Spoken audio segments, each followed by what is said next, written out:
Testing. Paging Benjamin Boswell to the chancel.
All righty.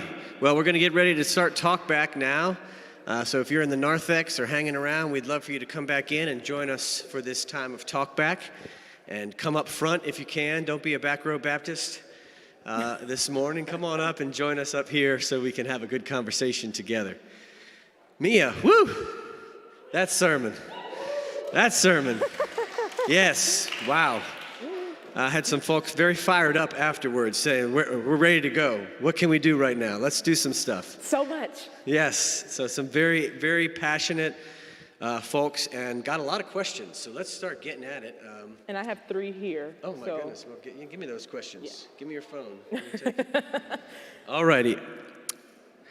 You made the point, well first let me ask you this question. This is my question. Where did this text come from? How did you bring us this text?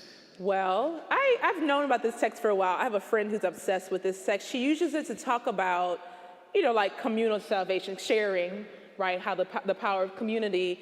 But I was really looking for a text where somebody was troubleshooting something. And I think what I discovered is that this text is left out of the lectionary. Yes, that's one of the reasons I asked that question. Yeah. We don't ever get this text in the course of 3 years. It never appears in the lectionary. So this is why. It's maybe the first time it's been preached on in this sanctuary, possibly. I mean, this is why I have a hateful relationship with the lectionary. Yes, this is why we need a new lectionary. Yes. Yeah, it's a powerful text, and it's a good story about Elisha that we don't always hear. Yeah. Okay, so let's get into the questions. I just wanted to get some context for people that Mia is digging deep in the Bible and finding stuff that we don't always get to hear, which is a real treat. You made a point that Olive didn't have our pessimism concerning her oil. Is it possible that pessimism is rooted or only possible in privilege? Is pessimism about privilege? Yes, I think it can be about privilege. I think a lot of what I was channeling in that particular portion of the sermon was thinking about, and this could be all of us, not just a particular kind of privilege. So not just like white privilege or male privilege. It's going to be, we have varying degrees of privilege. Even I have privilege, right? Yes, that's right. There's sometimes what can happen is we say, we've done enough, right? Somebody will come up with an idea for some sort of initiative or justice endeavor, and we shoot it down because we don't think it's important. And I think it's a privilege to think that something is not important to somebody. It's a privilege to not even want to try something new. Because what has been old has been working for you, but what is old has not been working for everybody else. So, yeah. Yeah, I think one of the things that made me think about is the fact that for some of us, we have the privilege not to think about justice. Yeah. Right? Yeah. Like we can go about our whole day and our whole lives never having had to think about it. Yeah. That's a privilege, right? Yeah. For others, depending upon where they are in relationship to the sort of general white body supremacy of our culture, they can't escape thinking about it. I remember a couple weeks ago, Tara was up here and she was like, there's nowhere I can go in life where things are positive, and that she herself always thinks about justice because of who she is. And so it's a privilege not to think about those things. And that's, I think, that gets to the pessimism. Sometimes we're pessimistic because we think we've done enough. Yeah. Or sometimes we're pessimistic because we think nothing can be done. Yeah. Yeah. Right? So there's like a fatalism or a despair, a hopelessness in that. Yeah. The last 3 to 4 sermons have been about change, release from tradition, etc. So what are changes in worship that are coming this fall? This goes back to include your great dance sermon, actually. I think there's a suggestion there, maybe. I don't, Ben. No, I mean, we've already, change is a process. It's slow, and I think the pandemic, we implemented slow things. Putting jazz in the sanctuary. Bless you. What's coming next week in the sanctuary. Those things are slow changes that we've already made. I don't know about anything significant other than the worship service remaining at 10 a.m. that is something just so far beyond what we've already been slowly doing for the past 17 months. But you might... Yeah, nothing particularly radical that jumps out to me, but I do think some may not have acknowledged or taken a moment to take stock of the changes we've already had. For a long time, we did not have alternative or diverse worship kinds of services. Now we have had them for many years, and we've had them more frequent.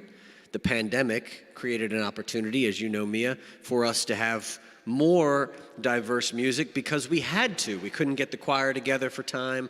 There was all sorts of things that forced us into diversity, forced us to go further in our implementation of that. By the way, the diversity in music comes out of the strategic plan.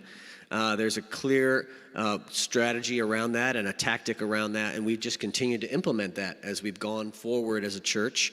But then we made a change recently to bring diverse music into the sanctuary. That was also forced by necessity because the sanctuary now has the best equipment in the church because we've invested in that. We don't have the same caliber equipment in Heaton Hall that we do here.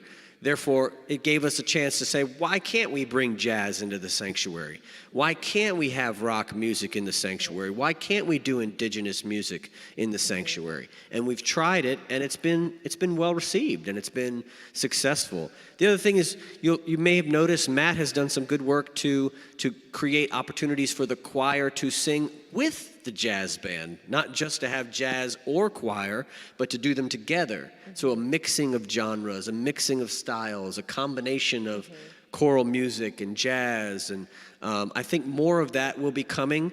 We have more indigenous music coming. We have a world-class, Grammy Award-winning indigenous flautist coming this fall. Mark and Maggie O'Connor, the Grammy Award-winning violinist, will be with us again on this year on first Sunday back in September and during Welcome Week, formerly known as Startup Sunday. There will be all sorts of more jazz music coming, of course, over the course of the fall, and a lot of different things like that. So we're going to continue doing more of that.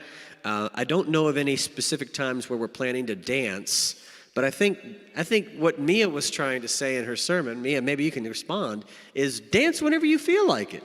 Yeah, why not? What is keeping you from being, like the Ethiopian eunuch said, what is preventing me from being baptized? Yes. What is keeping you from... Look, here is a floor. What is preventing you from dancing? Yes. Right, go do it. That's great. So hopefully folks will feel more free in worship. Let's move on. Okay.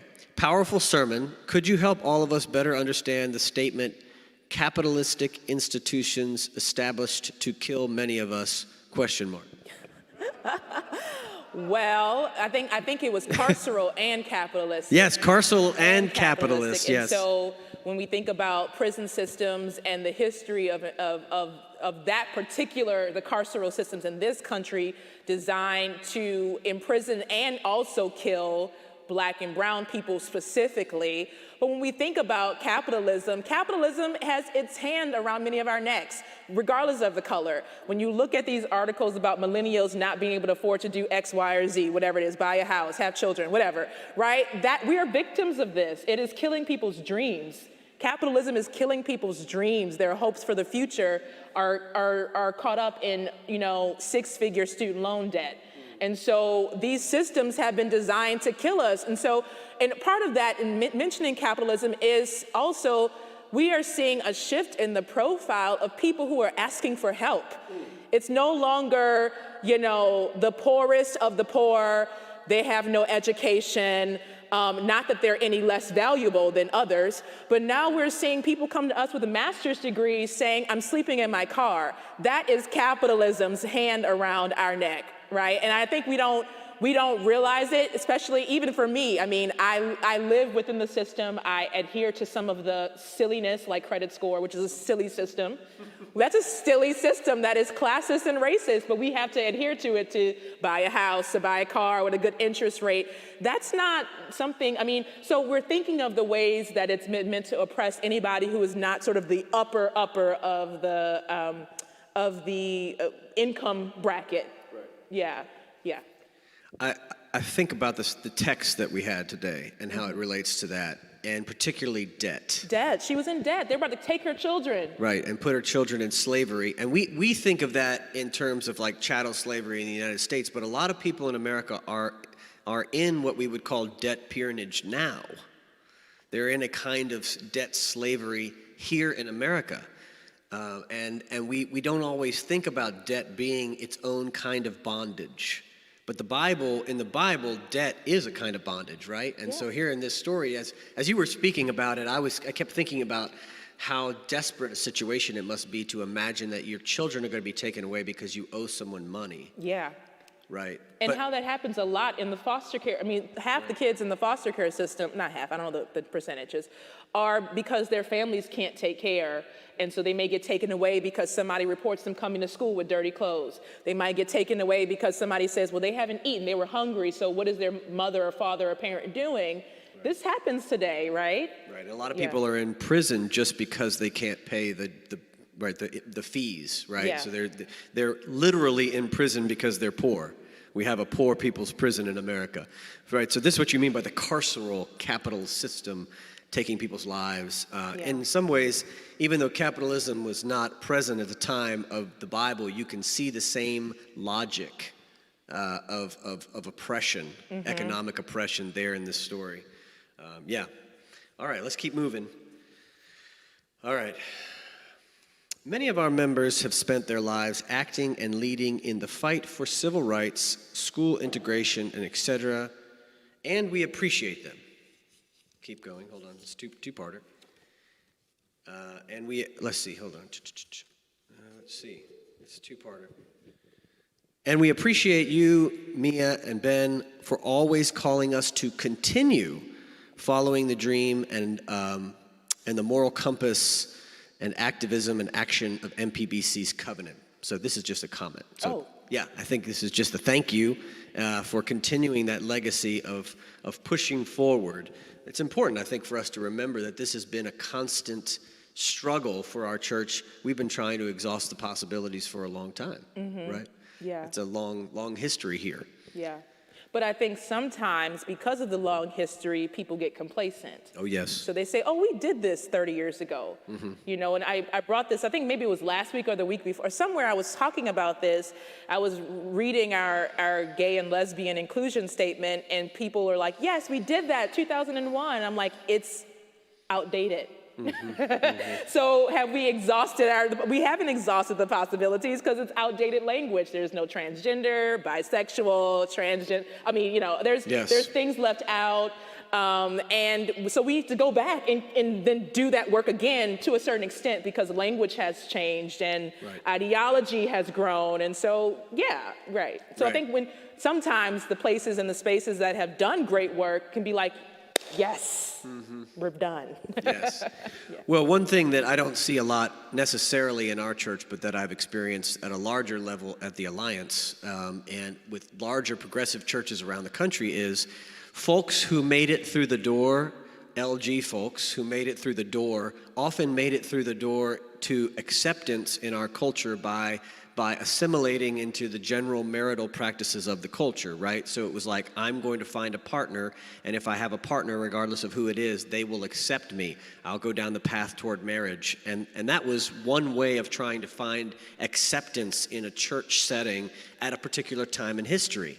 But now the next generation says, why do I have to do it that way? And or I'm not LG, I'm trans, I'm bi, I'm non-binary, I'm one of the many other letters in the LGBTQ plus IA and on. And so the path toward acceptance has become different. And there's oftentimes, even within, and I've seen this at Alliance meetings, even within the LGBTQ community, folks looking down on or looking back at other groups that are now more marginalized in American society and saying, you got to do it the way we did it. You got to get acceptance and pass through the way we pass through, and that's just not going to work, right? Yeah. It's a different world, and that's why we may have to go back and do some continued work. Just like the work of racial justice is always changing, and we're having to relook at it.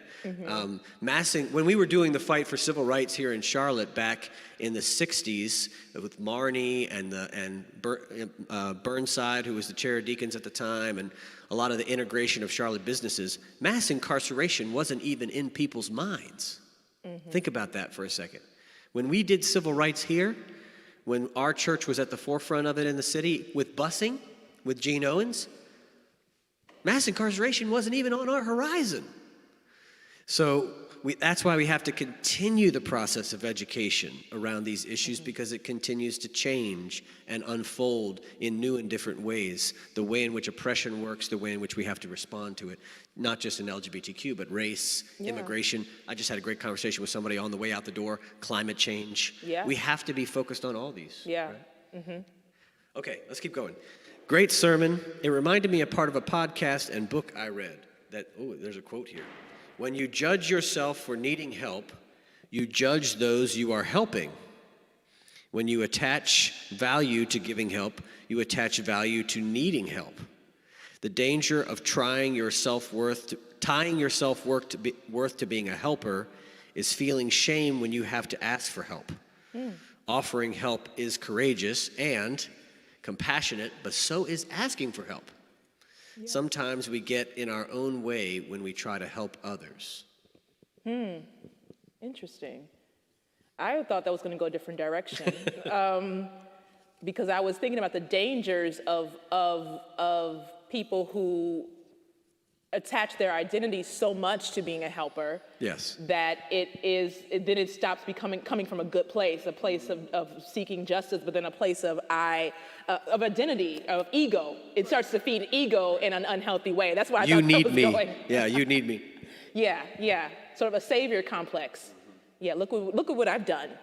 Yeah. But there's an interesting part about value here, how we kind of we somehow think that that our value is in helping, and that if we need help, then we lose value. Yeah.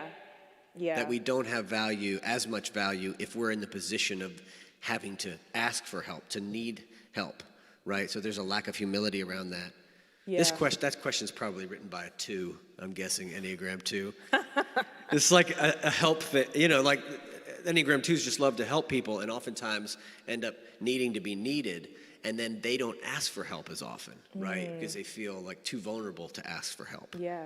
But we all need help. And I think that was, to me, the beauty of the widow in the story is she comes to Elijah and she's like, look, my husband worked with you and my kids are getting ready to get taken. So let's go, Elisha, figure it out, Yeah. Help me out here. Yeah. Which is good. Yeah. All right. Let's see. In the charge to exhaust all possibilities is a point when each person must address their own humanity and decide for themselves what their level of giving can be. There's a question at the end of that. Yeah. Question mark. I agree. I think we can't do everything ourselves. And where's my train of thought going with this? That's right. And we shouldn't block others from trying to exhaust possibilities. So yes, you can both acknowledge your capacity to know when you've had enough, when you're tired. But often what we see, especially in institutions like this one, is that we think because we had enough, then everybody should have enough. I've had enough of this, or I'm tired. That's great. And that's when you pass the baton and you say, go, right? And I think that that's what I was trying to get to, right? We have to rest, right? I've preached on rest before. We have to rest. But hopefully if we're doing this work in community, we can tap somebody else in and empower them to continue the work of exhausting the possibilities. And then when they get tired, we tap back in or we tap somebody else in, right? It's a communal effort. That leads me to a conversation I think we need to have about worship and church and justice and exhaustion. Because you talked about exhausting possibilities, but there's a lot of people who are also just exhausted. And they're exhausted from, like you mentioned in the sermon, hearing about justice or hearing about oppression or hearing about basically the gospel. But anyway, hearing about all those things. And they want to break from the gospel, right? So I wonder, could we talk to us a little bit about, like, what should we expect when we come to worship? Are we asking too much of worship? Are we asking too much of our preachers? What should we be thinking when we come to worship in the space or join online, and we're thinking about these kinds of things like worship? Maybe let's say I'm a person who's tired. Let me be the disgruntled for a minute. I'm tired of it. I've done a lot. I'm serving out in the community. I just can't keep hearing about it. I feel like it's politically divisive, yada, yada, and I don't want to hear it. And I'm coming to worship on a Sunday morning. I've got problems of my own. What should I be expecting from worship? How should I show up in worship? You've done all the decolonizing work here. Mia, help us with this. Well, okay, so some people will say we expect too much out of the worship hour, and some people say we don't expect enough, because there's so much more that we could be leaning into during the hour. There's art, somebody mentioned art therapy, weaving in stuff like that in worship to address some of the things we've been experiencing in the pandemic, et cetera. And also, we expect too much out of worship because it's an hour. And so some of what you just expressed about being tired and being exhausted, some of that can be healed or held in pastoral care and one-on-one and community groups and things that happen during the week, meditation on Mondays and Wednesdays, podcast. I mean, there are so many ways to access faith opportunities and spirituality. And if you put all your hope in 45 minutes on Sunday, good luck, right? I mean, we're in an age where you can literally go on YouTube and find whatever you're looking for, which I do. Yeah. I do, and I've preached this. I mean, people hate it because they think that I'm saying that, I want to encourage people to leave the church and go elsewhere, but there's other spaces that talk about different things. And you can find, 72,000 sermons on YouTube that you'll find one thing that would address what you need in that moment if your pastor didn't cover it on Sunday.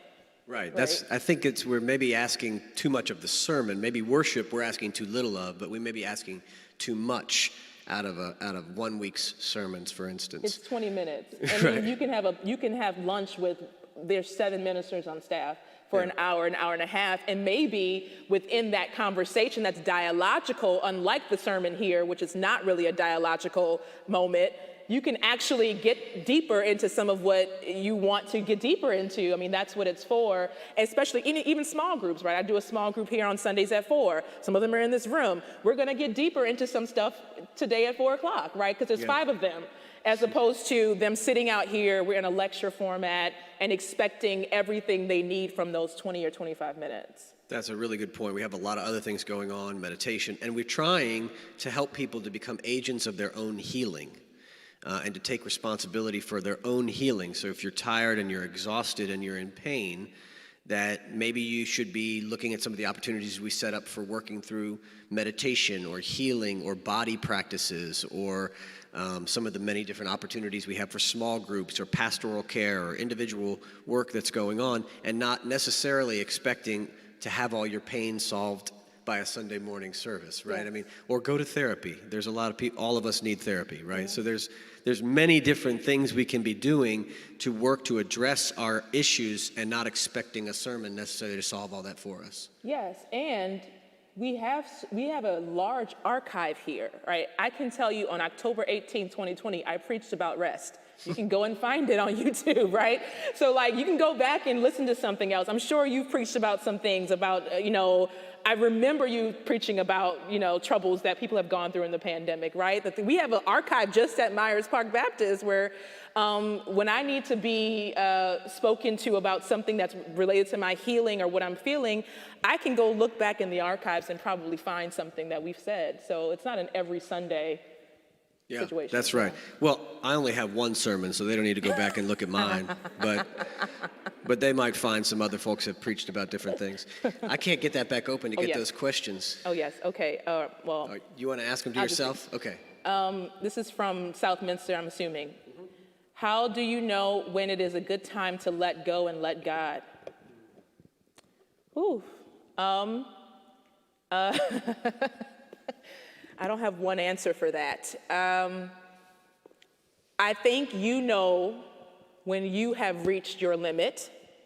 And like I said earlier, letting go and letting God is not saying that we're going to give up on an endeavor that can help make a way out of no way, but it's passing the baton. That's what I really feel letting go and letting God is. I'm going to let go and let God. I'm going to let go and let somebody else who is working with the power that is within all of us continue that same work, as opposed to I'm going to let go and block everybody else from trying to have progress, right? From trying to exhaust possibilities. So that's one answer I would give to that. I'm not sure if you have.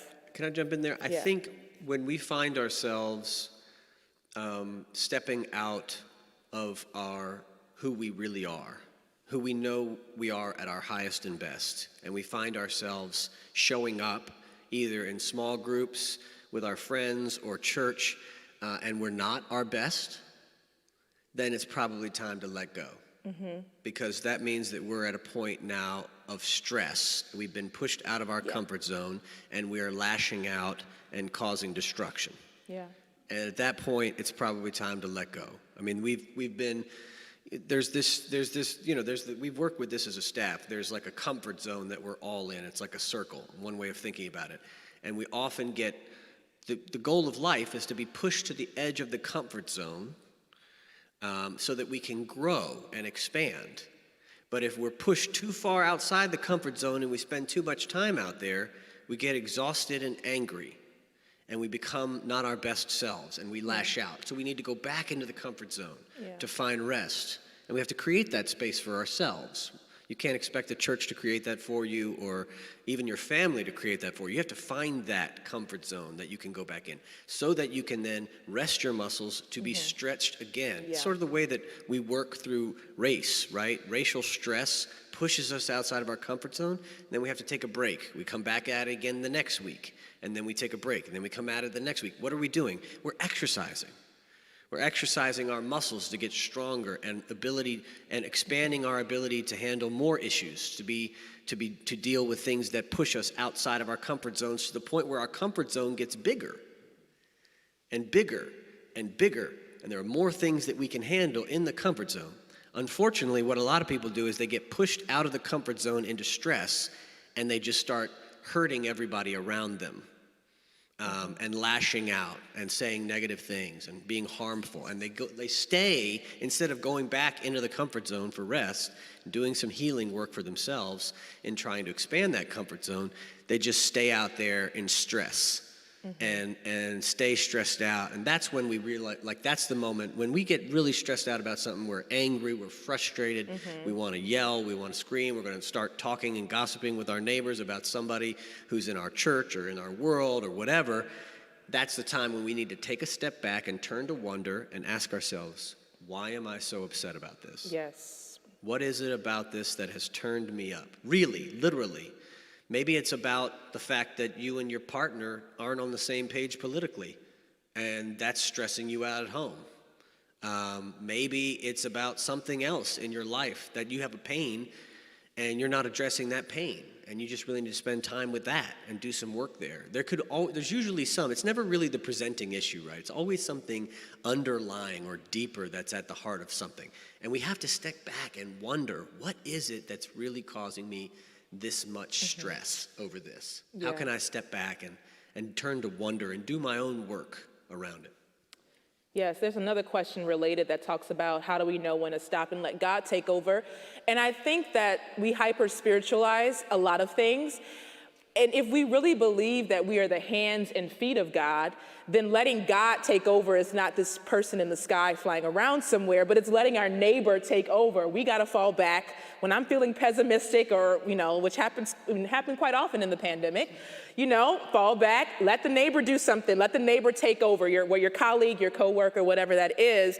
And so I just want to caution against this idea that, God is being God by God's self up somewhere away from us. God comes down to dwell with us, in us. And so we should be supporting others who are made in the likeness and image of God to do that work, to continue that work. Yeah, there's a trust in the community. Community, yes. Like I always, some people will come to me and they'll say, I doubt. I just really am struggling with doubt. Yeah. Which, by the way, it's not a struggle. Doubt is a part of faith. So we have to affirm doubt. Doubt is good. Yes. And this church has been about doubt for a long time. But some people really do struggle with that. And I'll say, just because you can't believe doesn't mean that the rest of us can't believe for you. When you can't believe, we believe for you. Yeah. When you can't have hope right now because the world looks that bad, we hold hope for you. When you can't love right now because you're too broken, we love for you. Yeah. That's the purpose of community. That's what we do together. We can hold each other in that space, and even if not everybody agrees or they can't bring themselves to love or to hope or to trust at that moment, we can do it for them.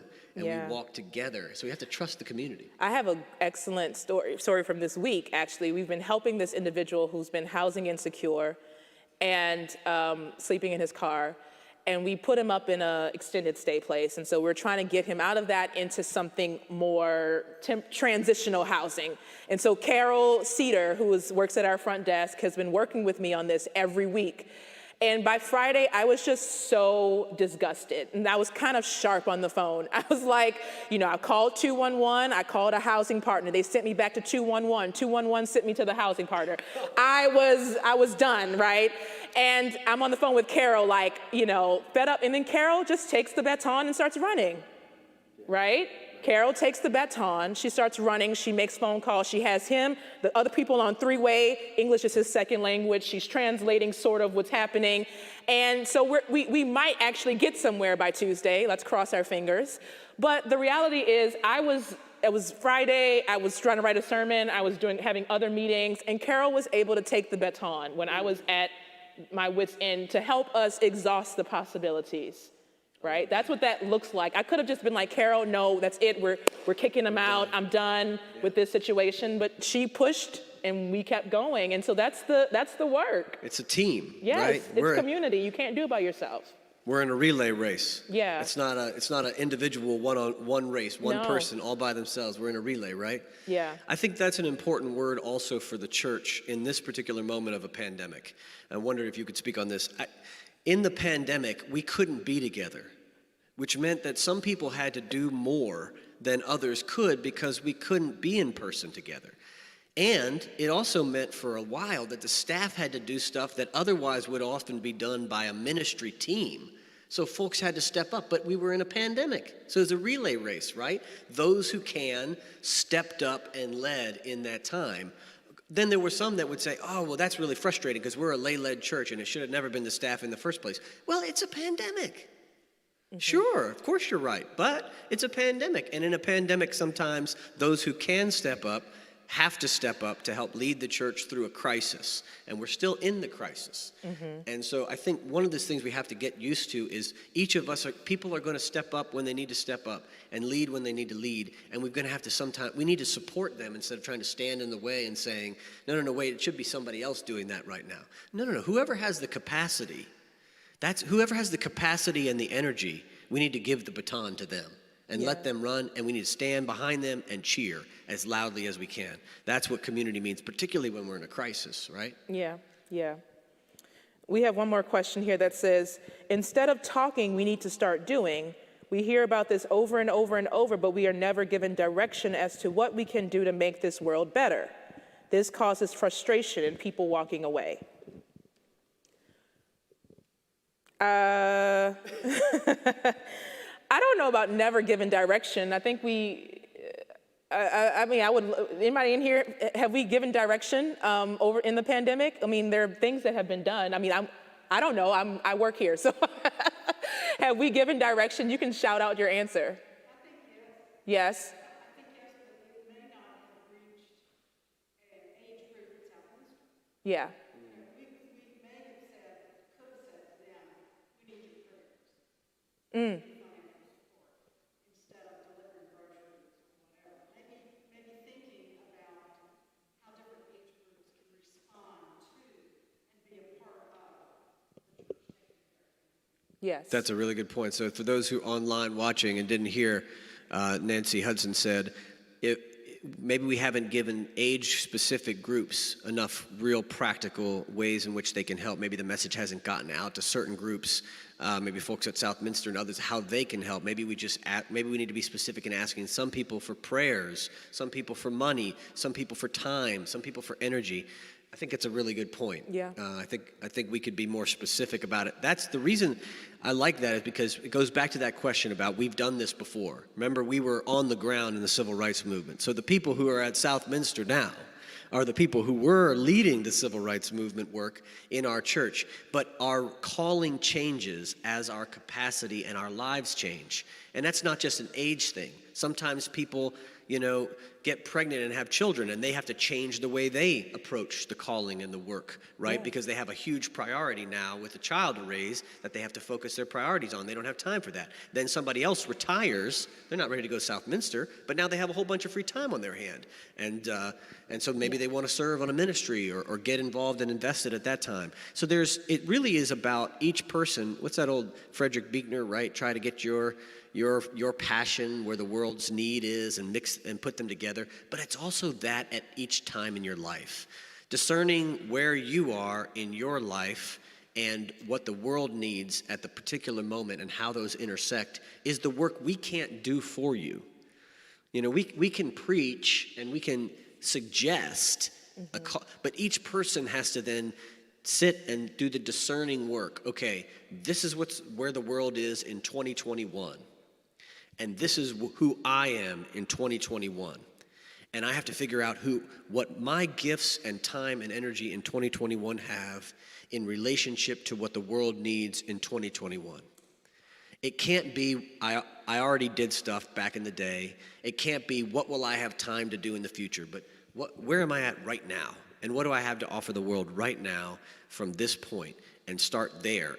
But I can't do that for you. Mia can't do that for you, right? We need people to do that for themselves as well. Yeah, but I do think having greater clarity about options, giving people options about how to do the work of justice, which looks different. Yes. Everybody's not a protester. Everybody's not going in the streets.